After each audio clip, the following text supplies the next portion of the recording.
Danny, on va parler de HDMI.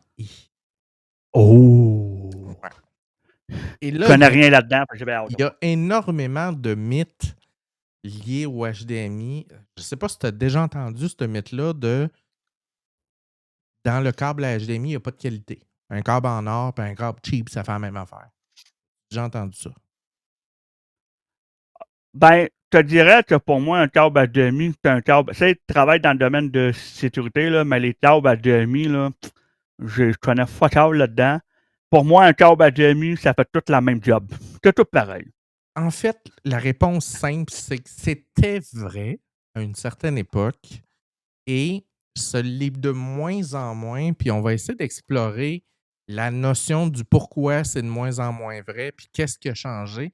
D'abord, le câble HDMI qui était typiquement très, très de base, comprend de plus en plus de protocoles. Et là, il y a des versions. Et typiquement, un câble HDMI, il y a plusieurs paires de fils dans un câble HDMI, un peu comme dans un câble Ethernet. Là, Puis ça me parle. OK. Puis dans un câble Ethernet, tu as des paires de fils. Puis là, tu le sais, hein, quand je te parle de catégorie 5, catégorie Oui. 6, catégorie 7, tu as des qualités de câbles. Et la qualité, pour petite notion pour tous ceux qui suivent un peu l'informatique, quand tu as deux câbles qui passent un à côté de l'autre avec un courant électrique, ben, c'est pour ceux qui ont étudié l'électromagnétisme savent que si vous envoyez une impulsion électrique dans un câble, ça crée autour du câble un champ magnétique. Et ce champ magnétique-là, s'il y a un autre câble à côté, va créer par induction, par influence magnétique, et va créer une impulsion dans le câble qui est juste à côté. Et ça, c'est un problème parce que si je fais courir deux câbles l'un côté de l'autre, puis que dans un des câbles, j'envoie des 0, des 1, des 0, des 1, bien, ces impulsions-là vont créer un champ magnétique. Et le câble d'à côté, qui est un autre câble qui envoie des impulsions, bien, ils vont s'influencer, ça va créer des erreurs. Et de là est née la qualité dans laquelle on fait des torsions dans le câble pour inverser le champ magnétique à intervalles réguliers. Et en inversant le champ magnétique, ben, on arrive un peu à contrebalancer les influences de l'induction magnétique du câble. Donc, on va éviter les erreurs. Et la qualité d'un fil va se comparer aussi au nombre de torsions par longueur. Donc, si j'ai beaucoup de torsions, ben, je vais avoir besoin d'énormément plus de fils que si j'ai très peu de torsions parce que ben, ça va me prendre moins de fils. Donc, un câble de qualité, par défaut, va avoir plus de torsions.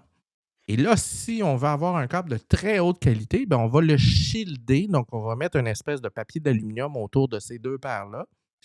Et là, si on veut augmenter en qualité, on va aller mettre un autre shield, on va l'enchevêtrer dans une gaine, chacune des paires. Et là, on monte en qualité de manière exponentielle. Et c'est un peu ça l'idée derrière les câbles HDMI, derrière la qualité. Puis, une des conceptions qui revient souvent, à l'époque, on disait faites-vous pas fourrer. Parce que tu as sûrement connu l'époque où on achetait des câbles composantes vert, bleu, rouge, blanc, rouge là, pour aller en arrière des TV. Oui, oui, oui, oui. Puis là, il y avait de la qualité là-dedans. Là. Tu sais, si tu achetais un câble Monster avec des connecteurs en or qui coûtaient 200$, ben, tu avais de la qualité parce que tu faisais passer du signal analogique là-dedans. Donc, la grosseur de ton fil, la qualité de tes connecteurs, ça faisait si ça grichait ou pas, whatever. Puis quand on est arrivé au câble HDMI, les commerçants vendaient des câbles Monster HDMI qui coûtaient 70$. Puis on faisait circuler des images qui étaient à peine HD. Tu sais, entre moi et toi, n'importe quel petit fil à 2$ faisait la même calice de job que celui à 60$. Fait que c'est ça qu'on a longtemps dit à tout le monde. Il n'y a pas de qualité dans le câble HDMI. Mais, si tu regardes dans l'image actuellement, tu vois qu'il y a plusieurs connecteurs dans ton image et ces connecteurs-là vont être de plus ou moins bonne qualité. Tu vas comprendre que si tu achètes une Sony Bravia versus une TV ProScan, ben, le connecteur HDMI en arrière n'est peut-être pas de la même qualité. Ce qui veut dire une chose, c'est que si tu plugues, déplugues, plug, déplugues, plug, déplugues, c'est possible que ton connecteur HDMI sur ta ProScan va se mettre à avoir des problèmes de connecteur. Donc, je sais pas moi, la pin 16 commence à avoir de la difficulté à connecter, alors que sur ta Sony Bravia, ça ne se produit pas. Donc, quand tu analyses, Danny, l'importance d'acheter un câble de qualité, ça va dépendre de ta TV, mais ça va dépendre aussi de est-ce que tu es quelqu'un qui branche des branches souvent? C'est une OK. console de jeu que tu transportes avec toi, que tu amènes à la job, tu l'amènes dans le bureau en bas, tu l'amènes dans la cuisine, que tu es tout le temps plug, déplug, plug, déplug. Ben, peut-être que tu as plus intérêt à acheter un câble qui va être d'une plus grande qualité, qui va être plus flexible, qui va avoir des meilleurs connecteurs parce que tu y fais vivre des situations qui vont le faire défaillir, qui vont le faire mal fonctionner plus rapidement que ta TV 28 pouces dans ton bureau, que tu écoutes la TV 3 fois par jour, puis qu'elle est branchée de même depuis 8 mois. Là. OK, parce que le câble peut aider justement à ce que tu ne brises pas le connecteur dans ta TV, c'est ça? Exact. Puis, comme la flexibilité, comme moi, je donnais des cours à l'époque, puis je passais de local en local et je me branchais sur les téléviseurs dans les salles de conférence. Puis je passais mes journées à plugger, dépluguer, plugger, dépluguer, puis j'avais des câbles. Fait qu'éventuellement, roule le câble, mets dans le sac, déroule le câble, sort. Fait qu'éventuellement, tu le sais comme moi que quand tu roules un fil, si tu le roules pas de la bonne façon, éventuellement, tu finis par endommager la gaine, les fils. Fait que la qualité vient surtout de là. Fait que ça, c'est la première chose. La deuxième chose, il y a des protocoles, Danny. As-tu déjà entendu parler de ça? ARC. Je pense que oui, mais ça mange quoi en hiver? J'en ai aucune idée. Alors, souvent, on va voir en arrière de la télé des codes comme HDCP, ARC, actif, passif. Qu'est-ce que c'est ces astuces d'affaires-là? On va essayer de déchiffrer tout ça. Le HDMI CEC. Fait qu'on va reculer en arrière, on va commencer par le début. ARC, Danny, ça veut dire Audio Return Channel. OK? On va revenir. HDCP, c'est le système d'encryption pour t'assurer que ce que tu es en train d'écouter n'est pas copié. Oh, ça, j'aime ça. OK? Ça, c'est le système d'encryption. Passif et actif. Un câble actif, c'est un câble qui peut dépasser une très grande longueur, mettons 25, 50, 100 pieds. Parce qu'à l'intérieur, il y a un système électronique qui amplifie le signal de façon active pour permettre une transmission sur une plus grande distance. OK, donc, si, mettons, exemple, j'ai une TV, OK, mettons, dans une salle de conférence, puis il faut que tu plug ça après un truc vidéo, puis j'ai à peu près 50 mètres, mieux d'aller acheter un câble actif. Exact. Puis là, tu te rappelles que je viens de te parler qu'il y avait la HDCP? La HDCP, oui, c'est l'encryption. Fait que là, ton affaire qui pitch ton image, là, est-ce qu'il y a un système HDCP de protection contre la copie? Si ta réponse est oui, ça veut dire que quand tu vas acheter ton câble actif, il faut qu'il y ait la protection HDCP intégrée dedans. Parce que le système HDCP, pour ceux qui ne savent pas, les télédistributeurs ont tous de l'HDCP. Si tu écoutes une game de hockey, ils ne veulent pas que tu copies. Donc, ils vont activer sur le feed la protection HDCP. Netflix, tu as déjà vu ça? Tu essaies de l'écouter à travers d'un appareil qui n'est pas autorisé, tu vas avoir une image noire. Je le sais, j'essaie de bypasser ça, tu as des trucs. Parce que j'essaie souvent de... Oui, ben tu me le diras, parce que j'essaie de faire des captures d'écran des fois, des trucs comme ça, puis ça me fâche un écran noir, puis je suis pas capable de le faire. Ben, l'écran noir, c'est le comportement typique du HDCP. Et pour faire une espèce d'image simple, Danny, c'est que le HDCP, c'est comme un handshake en informatique que tu connais très, très bien. Oui. Donc, quand je vais allumer l'émetteur, donc l'appareil qui envoie la vidéo, il va envoyer un signal au récepteur, qui est le téléviseur, et il va y avoir une négociation. T'es qui? Ben moi, je suis une TV Samsung. Parfait. Quel est le format que tu supportes? 720p, 720i, 1080p, 1080i, 60 Hz, 30 Hz. Dolby Atmos, tout ce que je supporte.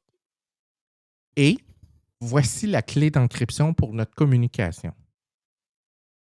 Et je calcule le délai dans la communication.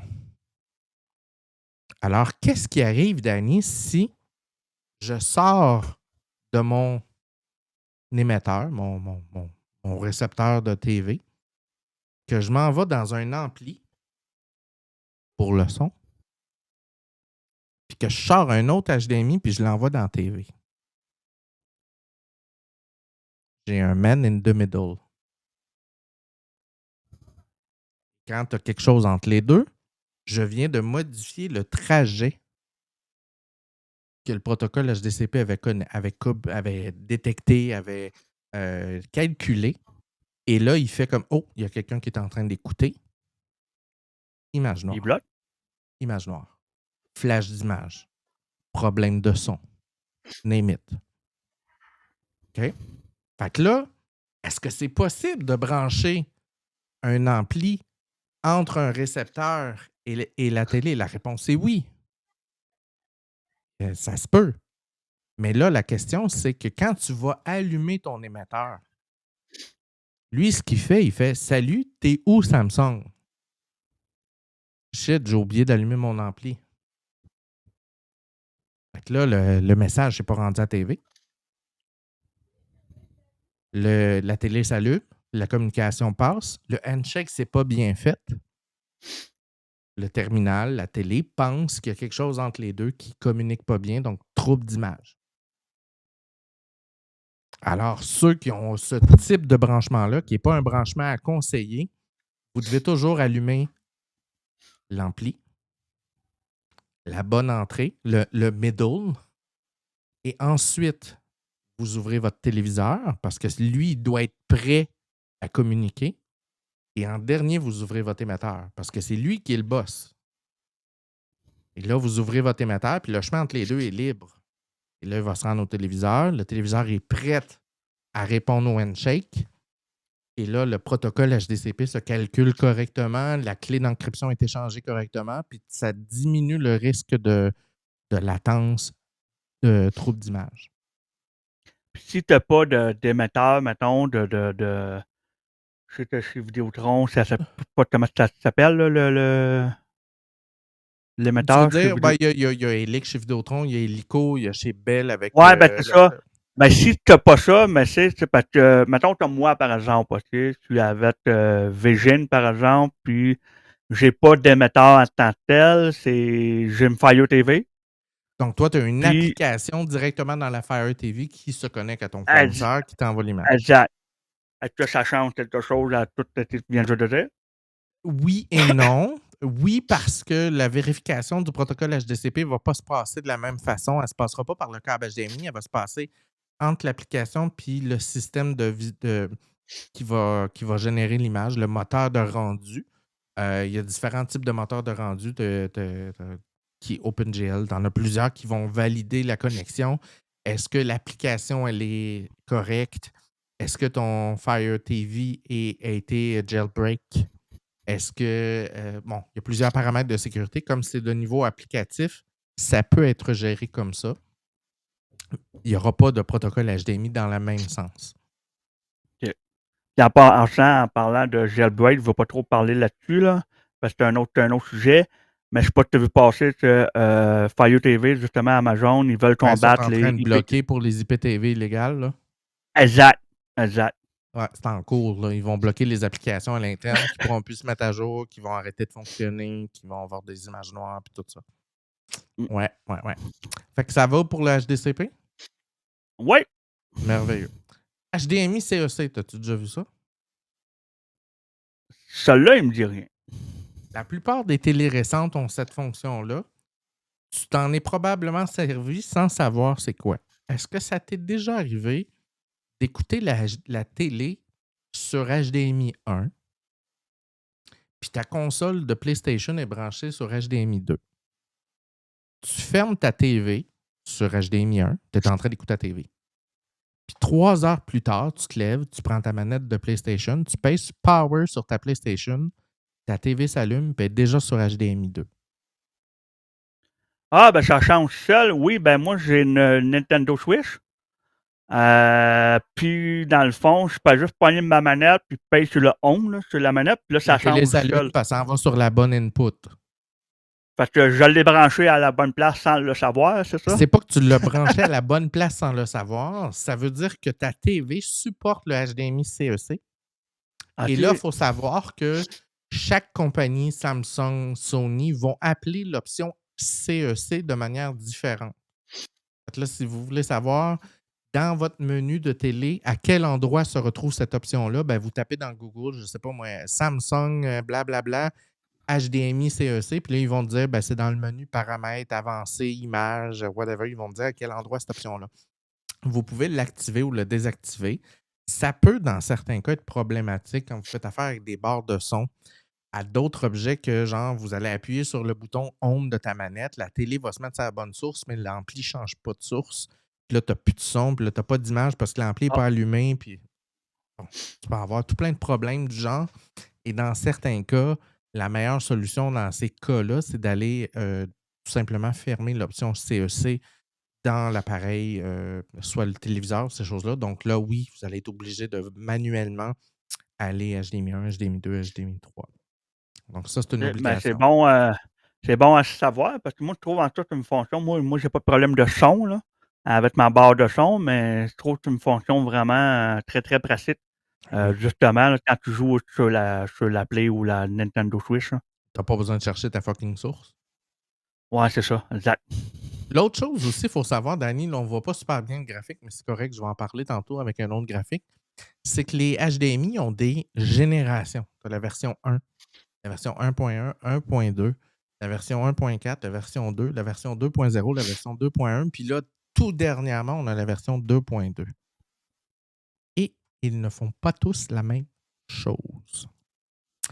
Alors, si on fait une petite idée, on a des câbles HDMI qui supportent ARC, le Audio Return Channel, puis on a des câbles HDMI qui supportent le Audio Return Channel ANS, c'est-à-dire qui utilisent l'Internet en plus dans le câble HDMI. Et tout dépendant le type de câble, tu vas avoir de plus en plus de fonctions qui vont être supportées. Je vais vous donner un exemple. Le HDMI EARC supporte 37 mégabits seconde au niveau de la capacité du son. Donc, si tu vas aller dans du Dolby Atmos, True Sound, des gros protocoles audio parce que tu as un cinéma maison de la mort, ben c'est clair que si tu regardes en arrière de ta TV, Danny, puis que tu vois 4 ports HDMI et qu'il y en a un qui est marqué EARC, Et là, il faut le mettre. c'est là qu'il faut le mettre. Fait que ça se peut que tu dis, Chris, j'ai tout branché, puis il me semble que le son, il est dol. Il me semble que le son, il n'est pas surround. Il me semble que c'est pas comme dans la démo. Ben, c'est peut-être parce que tu n'as pas utilisé le bon câble. Et là, je ne me rappelle pas de la prochaine slide, juste aller voir. Ouais, exact. ARC, Danny, ça veut dire Audio Return Channel. Et qu'est-ce que ça fait? C'est que normalement, quand tu branches ton câble HDMI derrière ton câbleau de distributeur, il envoie l'image et le son à la télé. Il n'y a pas de retour dans le câble HDMI. Tandis qu'une prise ARC, Audio Return Channel, c'est une prise qui marche dans les deux sens. Donc, si tu as une barre de son, un cinéma maison, tu vas utiliser ton câble ARC que tu vas relier à ton téléviseur dans la prise ARC et tu vas relier ta barre de son avec ARC. Parce qu'il va pouvoir transmettre le son. Et là, tout dépendant, ceux qui ont des systèmes de cinéma maison plus ou moins complexes, tu vas te retrouver avec des barres de son qui vont avoir une prise derrière la télé ARC, ta barre de son et ton HDMI input. Et là, tu vas te retrouver avec HDMI 1, 2, 3 après ta barre de son ou après ton cinéma maison. Et là, tu peux brancher ta console de jeu dans le 1, ton câbleau distributeur dans le 2, puis whatever dans le 3. Et c'est ta barre de son qui va gérer tes flux vidéo dans les deux sens via le câble ARC. Mais là, t'es pas correct, là, Pat. Parce que là, tu me montres tout ça, là. Là, moi, je suis en train de me dire que j'ai peut-être branché toutes mes affaires n'importe comment, là. Là, il Oui, va tout parce que falloir que oui, parce que des fois et là, tu fais bien de me dire ça parce que des fois, le monde va me dire: «Ben, ça marche». Oui, mais toi, tu es un gamer, puis ou tu écoutes des games de hockey et dans le sport, on a besoin d'un taux de rafraîchissement supérieur parce que les scènes vont très vite, la puck se distribue à travers la glace et c'est d'ailleurs la raison pourquoi certains téléviseurs, Dani, ont des modes cinéma, gaming, nanana, parce que chaque mode va utiliser des ressources au niveau du CPU, parce que c'est rendu qu'un ordinateur dans les télés, au niveau de la carte graphique, pour gérer le rafraîchissement. Donc, ça se peut que quand tu achètes ta TV, ça marque supporte le 120 Hz. Mais là, si tu utilises, Danny, un câble HDMI de première génération, la version 1, il ne supporte pas 120 Hz. ouais, parce que là, je me fais tuer avant que je voie le bonhomme dans le jeu, parce que lui, son ordinateur, puis il a des meilleurs câbles que moi. Puis... Déjà, si tu joues sur ta TV, il y a un paquet de gamers qui vont dire que tu n'as pas d'allure, là, mais bon, Non, mais moi, je c'est joue un pas autre sur ma sujet. TV, là. Mais mais mettons que tu écoutes des games de hockey, tu vas peut-être te rendre compte que l'image elle a des coups qui sont un peu plus steady dans les mouvements très rapides. Puis là, tu vas appeler ton fournisseur TV, puis tu vas chialer, tu vas dire l'image que tu C'est de la m'envoies, c'est de merde. la merde. T'as reçois souvent ça, des appels de même? Je sais pas C'est de de quoi la tu merde. parles. Je sais pas de quoi tu parles. Fait que là, tu comprends que ça devient compliqué vite en tabarnak. Parce que là, le jeune, il a pris un câble HDMI qui traînait dans le sous-sol qu'il a depuis Ah l'époque oui? 2010 où il est allé se former parce que son câble a été mâché par le chien. Il en a pris un autre. Puis c'est un vieux câble HDMI de première génération. Puis là, tout d'un coup, le hockey, il est plus beau. Ou ben donc, il a acheté ça sur Amazon, il voulait l'avoir vite parce qu'il a pogné le câble le plus cheap, puis il l'a payé 8 piastres. Puis... Exact. Fait que là, il faut faire attention parce que la plupart des câbles HDMI que vous achetez de nos jours, c'est des câbles de deuxième génération. Des câbles HDMI 2 ou 2.1, qu'on appelle des Ah, c'est high qu'ils sont corrects. speed, sont supposés d'être corrects. Mais Mais ça vaut-tu la peine d'acheter justement un câble, mettons, à 20 piastres, à 30 piastres? ben, ça dépend. Tu sais, si c'est juste, je te donne un exemple, tu écoutes la télé en 4K, un câble de 2.1, un high speed HDMI, même s'il est cheap, rappelle-toi ce que je t'ai dit au début, il va faire le travail si On tu as l'a une branché. installation qui ne bouge pas. Tu sais, ton terminal dans le salon, il est plugué, il est branché à la TV, ça fait 2 ans, tu ne bouges pas ça, tu y passes une petite guinée pour la poussière aux 6 mois, puis c'est tout. Là. Parce que monsieur, madame, tout le monde, on pense pas qu'il y a bien du monde qui s'en vont débrancher, rebrancher. Parce que pour monsieur, madame, tout le monde, ça peut être correct. Exact. Puis généralement, un câble de 3 pieds va faire la job. Fait que là, tu sais, un câble de 3 pieds, même si ton câble il est stiff, il est cheap as fuck, c'est en arrière de la TV. C'est ça. Who fucking care? Mais là, si c'est pour ton ordinateur, ta console de jeu, que tu as 7 pieds, puis que tu veux le passer à terre, puis le côté flexible vient te chercher un peu plus parce que tu veux y faire passer à travers le temps, puis tu veux le placer de manière plus. Ben là, peut-être que tu as intérêt à investir. Si tu es quelqu'un qui débranche sa console souvent, que tu changes ta caméra parce que tu fais du tournage, tu fais du streaming, tu es tout le temps en train de dépluguer tes sorties HDMI, ben là, peut-être que d'investir dans un câble de meilleure qualité va valoir la peine. Il va rentrer plus tight, les connecteurs vont être de meilleure qualité, puis tu vas avoir un meilleur résultat. Moi, j'ai une bonne question pour toi. Vas-y. Peut-être que tu ne connaîtras pas la réponse, c'est correct aussi, mais c'est sur les moniteurs, mettons, d'ordinateur. Tu sais, tu parlais tantôt que tu avais des modes que tu peux mettre. OK? Mhm.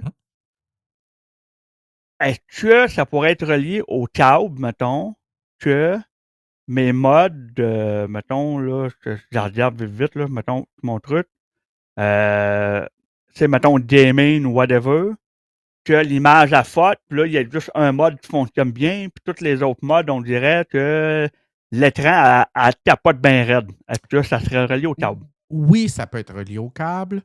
Ça peut être relié aussi, puis là, je vais te donner un exemple. C'est possible que ton moniteur fonctionne dans le mode 240 Hz seulement dans le DisplayPort, Ah, qui est OK. une autre qualité en termes de câble audio-vidéo, qui supportent un plus grand débit, une plus grande connectivité, ces choses-là. Fait que ça se peut que ton écran, si tu regardes dans les specs, là, tu vas taper le nom de l'écran, le modèle spec, puis là, il va dire, je sais pas moi, DisplayPort numéro 1 supporte jusqu'à 240 Hz, blablabla, blablabla. Puis le HDMI 1 et 2, 60 ou 120 Hz. Ça, c'est important de le checker parce que ce que tu vas brancher dans ce port-là va avoir une influence sur le mode que tu es capable de choisir. C'est comme là, par exemple, là, j'ai le mode paysage, course, cinéma, ITT, FTP, RGB, tout ça, puis MOBA. Tous les modes flash, à part un mode, c'est le mode sRGB. Celui, l'image elle reste clean, mais tous les autres modes, ils flashent. Alors, il faut que tu regardes au niveau de ton câble, au niveau de l'entrée que tu as utilisée, mais aussi, ça peut être ça peut être un setting dans ton Windows aussi. Parce que là, ta carte Ah, graphique, est-ce qu'elle supporte le mode que tu veux utiliser? hey, monsieur, madame, tout le monde sont mêlés, le Pat, là. Ah, ça va loin, là. Fait que vous voyez, le protocole ARC, c'est Audio Return Channel. L'autre chose, voici, je t'ai parlé des versions. Donc, tu as la version 1 qui, il y a très longtemps, supportait 4,95 gigabits seconde et supportait un maximum de 1080p à 60 Hz. Donc, si tu branches sur une TV hyper récente qui fait du 4K, Ça marchera pas, là. comment ça, il n'est pas capable d'activer l'image en 4K? Ton décodeur, c'est de la merde. Ouais, ça marchait avant. Qu'est-ce que vous avez changé? Rien pantoute, c'est le même fil. Ça demande aux jeunes, ben non, papa, j'ai pris ton fil pour ma console. J'ai donné celui de l'autre là, qui était plus court. Ben ouais, c'est un vieux fil. Puis là, vous voyez, à partir de la version 1.3, on a monté les débuts du 4K à 75 Hz, 30 Hz. Et là, on a le 4K 4.2.0. Là, je ne rentrerai pas dans le 4.2.0 parce que les écrans les plus récents vont faire du 4.4.4. Ça, c'est la capacité de calculer les sous-pixels, puis des chromas, puis tout un détail de l'image. Là, c'est complexe. Mais c'est le type de support que l'image va supporter. La version 2 et 2.1 va supporter le début du 8K à 30 Hz. Et la 2.1, ben là, on est dans le 48 gigabits seconde, va supporter du 4K, 240 Hz avec un channel DSC, puis 120 Hz dans le cas du 8K. Donc là, il y a un dernier câble qui vient d'apparaître sur le marché tranquillement pas vite, qui est du 2.2, qui va à 96 gigabits seconde, qui est du câble Extreme, qui n'est pas nécessaire pour monsieur, madame, tout le monde, parce que là, tu parles de 8K, Dolby Atmos, True DTS, le old gros yo shit bah wow, que ça va te coûter 200$ le câble, elle n'est pas là. Pour la majorité des gens, un câble 2 ou 2.1 va faire la job. Et généralement, ils sont identifiés par ça va être écrit sur le câble High Speed HDMI ou HDMI 2.0 ou HDMI 2.1, qui sont les standards actuels. Et là, sachez aussi, Danny, si ton connecteur commence à être usé, il n'est pas impossible qu'il ne supporte plus le 4K, qu'il ne supporte plus le 60, 120, 240 Hz, ou que tu te mets à avoir des erreurs HDCP à côté. Parce que ton connecteur, il fait défaut. Parce que ton connecteur est rouillé, il est usé, parce que ton fil a été plié et qu'il y a un des fils qui fait moins bien le travail. Ça, le connecteur dans le device, bonne chance pour changer ça. Oublie ça. Et c'est sûr qu'il y a des gens, tu sais, il y a tout un marché sur Internet de gens qui vont faire changer le connecteur HDMI dans une console PlayStation, une Xbox, ces choses-là. C'est quelque chose qui est fréquent, là. Ah, Les gens, il y a des réparateurs, moi j'en écoute sur Internet, sur YouTube, qui font que ça, là, changer le connecteur HDMI parce qu'il est désolidarisé du motherboard, parce qu'il était trop souvent plug-and-plug, ces choses-là. Donc, c'est quelque chose de fréquent. Mais sur un téléviseur, les gens ne vont pas changer ça, là. non, c'est ça. Ils vont crisser la TV au large, puis c'est pas mal tout, là. Fait que je sais pas si ça a répondu à la majorité de tes questions pour le HDMI. Ouais, ben là, je m'en rappelle plus si tu l'avais dit, mais Drode ou pas, on ajoute ça finalement ou on l'ajoute pas ça? Tu déplugues-tu ton connecteur non-stop? Es-tu Si on dans un déplogue domaine? pas, Je vois pas l'intérêt. Tu sais, si parfait. tu me dis je travaille dans une salle de conférence à l'autre bout, on change le chariot qui sert à transmettre l'image de pièce en pièce, on déroule le câble, c'est un câble actif qui. Ah, maybe. Ça, c'est une bonne remarque dans une salle de conférence. Moi, j'ai souvent vu ça il y a une couple d'années. Il fallait, mettons, exemple, que tu as un projecteur dans une salle de conférence. Les gens y arrivaient avec leur laptop, il y avait le fil. Puis là, dans le fond, ils branchaient dans leur portable. Là, ça serait bon de pogner un Un fil câble Gold. de meilleure qualité. Puis là, je dis gold, mais tu sais, il y a des câbles de bonne qualité qui n'ont pas nécessairement, sont pas gold-plated ou whatever.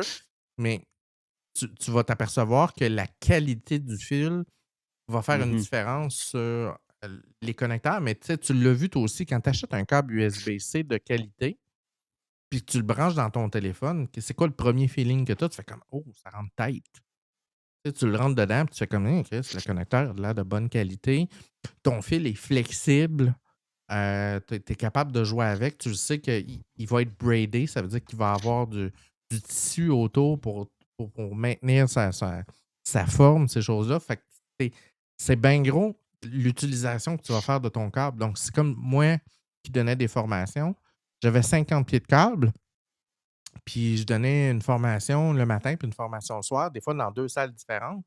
Fait que je passais mon temps à rouler mon fil. Fait que, tu sais, quand tu passes ton temps à rouler un fil, tu diminues sa qualité si tu ne prends pas le temps de toujours bien le rouler, ce que je ne faisais pas toujours. Fait que là, ça va devenir peut-être important d'arriver de dire que je vais Mhm. payer pour un câble un peu plus cher parce que je passe mon temps à le rouler. Fait que j'ai besoin qu'il soit très bien fait et était parfait. Mais la majorité de monsieur, madame, tout le monde n'ont pas besoin d'aller là. Excellent. Fait que c'était la petite formation pour les nuls dans le câble HDMI, notre nouvelle chronique. Et on va en avoir de plus en plus.